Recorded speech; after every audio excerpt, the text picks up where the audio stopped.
Like, comment, and subscribe if you think your locks are enough, because by the end of this story you'll be checking your face more than your doors. They had me on the hood of a squad car at 3:07 a.m., red and blue lights grinding across the wet street, a circle of neighbors in bathrobes pretending they weren't watching.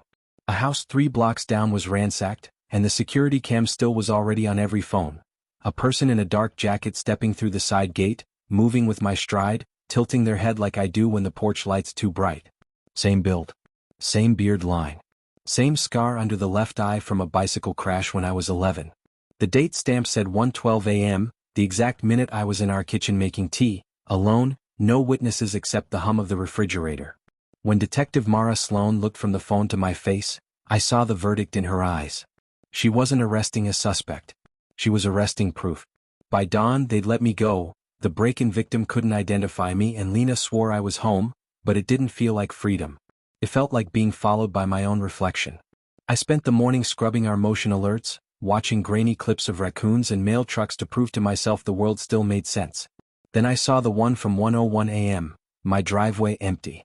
At 1:06 the side gate camera flickered, a glitch I'd never seen. At 1:10 the mud by the trash bins showed a partial footprint heel-heavy like mine. And at 1:18 the front camera captured Lena peeking through the blinds, a shape behind her. No, not a shape. A shadow that matched the height of my shoulder as if I were standing right behind her. I wasn't. Detective Sloan came back with her partner just after noon. She walked the house like a surveyor, door frames, sill dust, screw heads on each camera mount. "Who else has your passwords?" she asked. "No one," I said. She didn't argue. She didn't need to. She'd already found the answer in the place I'd never thought to look. The garage cabinet, top shelf, a shoebox I hadn't touched since we moved in. Inside were duplicates of our house keys, each with a neat label in my handwriting. Except they weren't. The loops on the letters were too tight. The R in rear door was printed, not cursive. Someone had practiced me until they could fake even my habits. We pulled the footage again, this time frame by frame, and Sloan noticed the detail I'd missed. The intruder's jacket wasn't mine, but it wore the same frayed cuff on the right sleeve in the same place my jacket had torn last winter. The tear had been copied stitch for stitch. "They've been watching you," she said as if it were a diagnosis. By evening the neighborhood chat was a wildfire. People posted stills of the double, asking if I needed a lawyer, if anyone else had noticed their camera's glitch. A woman on the next street sent a clip of a person peering into her nursery window. The angle of the head made something cold settle under my ribs. It was the exact way I look when I'm concentrating, chin tucked, brow furrowed, the same micro-expression Lena teases me about when I'm playing chess on my phone. We followed a trail of small wrongnesses. A stuck door closer, a mirror on the hall wall nudged a degree off level, the spare phone charger missing from my backpack. Every clue raised a question that doubled back on me like I was both hunter and hunted. When Sloan asked if there was anywhere in the house I didn't go often, I thought of the basement utility room, concrete floor, shelves of paint cans, a door I kept locked because the latch was sticky and the steps were steep. Sloan slid the key into the basement door, and the deadbolt turned as if the metal had been greased only hours before. We went down single file, her partner's flashlight skimming the pipes. The air smelled like dust and something chemical, faint and sweet. At the far wall, behind the water heater, was a padlocked panel I'd never noticed. Sheet metal for screws, paint that didn't match. She cut the lock with bolt cutters. The panel fell forward with a tinny clatter. Inside the hidden cavity, arranged with careful pride, were duplicates of my life. A black jacket with a cuff frayed exactly like mine, a baseball cap sweat-stained in my pattern, a notebook of my copied handwriting, and on a foam mannequin head, a silicone face molded with my features, complete with a tiny scar under my left eye. Detective Sloan didn't say a word for nearly a minute. The basement was silent except for the low buzz of her flashlight, its beam shaking as if the light itself was afraid to look. She crouched beside the mannequin head, the pale silicone face staring up at us like something half alive. The mouth was slightly open, not by accident. Inside it, molded into the lining, were the faint outlines of teeth. My teeth. "Who else knows you this well?" she asked. I couldn't answer. Every sound in the basement felt like it was coming from inside my skull, the hum of the pipes, the creak of the steps, my own heartbeat ricocheting off the walls. Sloan peeled back the mask's inside edge and found what looked like a micro-camera lens tucked beneath the right eye. She lifted it toward the light, and a thin trail of wire ran through the mannequin neck to a small receiver taped to the wall. The brand? The same model I'd bought 6 months earlier when I upgraded our home security system. They've been watching through your own network, she said. Recording your gestures, your tone, the way you move.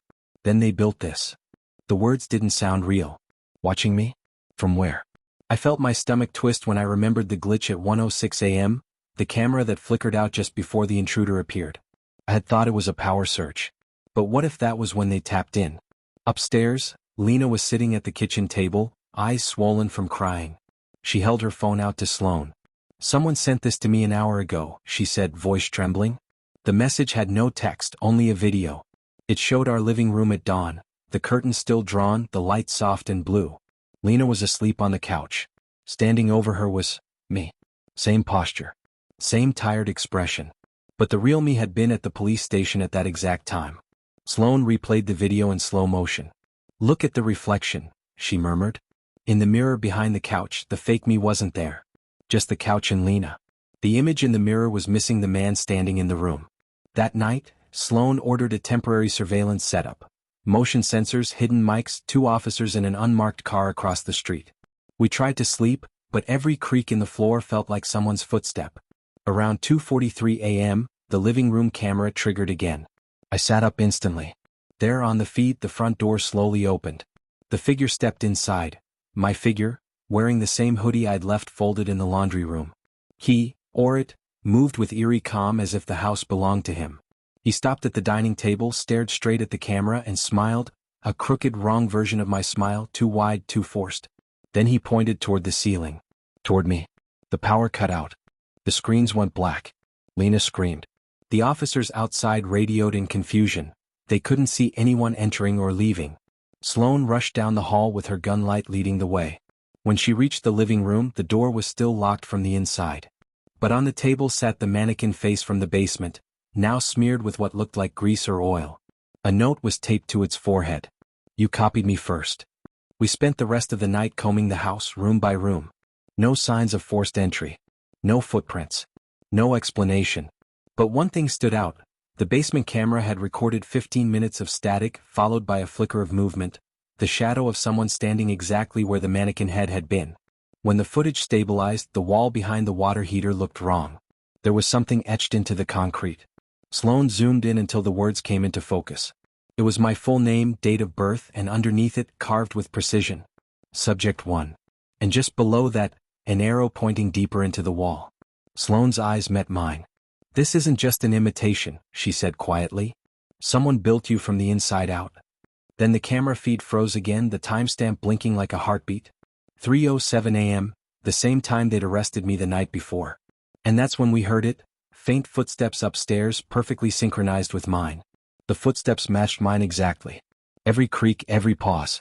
When I stopped, they stopped. When I took a step forward, they mirrored it above my head, like my own movements were being echoed in a hollow ceiling.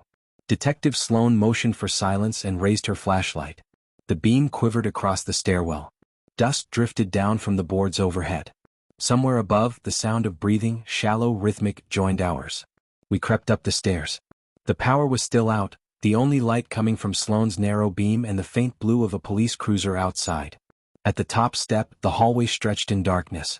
The air was heavy, dense with that same chemical sweetness from the basement. Lena's door was open. Inside, our daughter's toys were neatly lined on the rug. The curtains swayed slightly even though the window was shut. And there, sitting on the edge of the bed, was me. Or, something that looked like me. Same face. Same scar.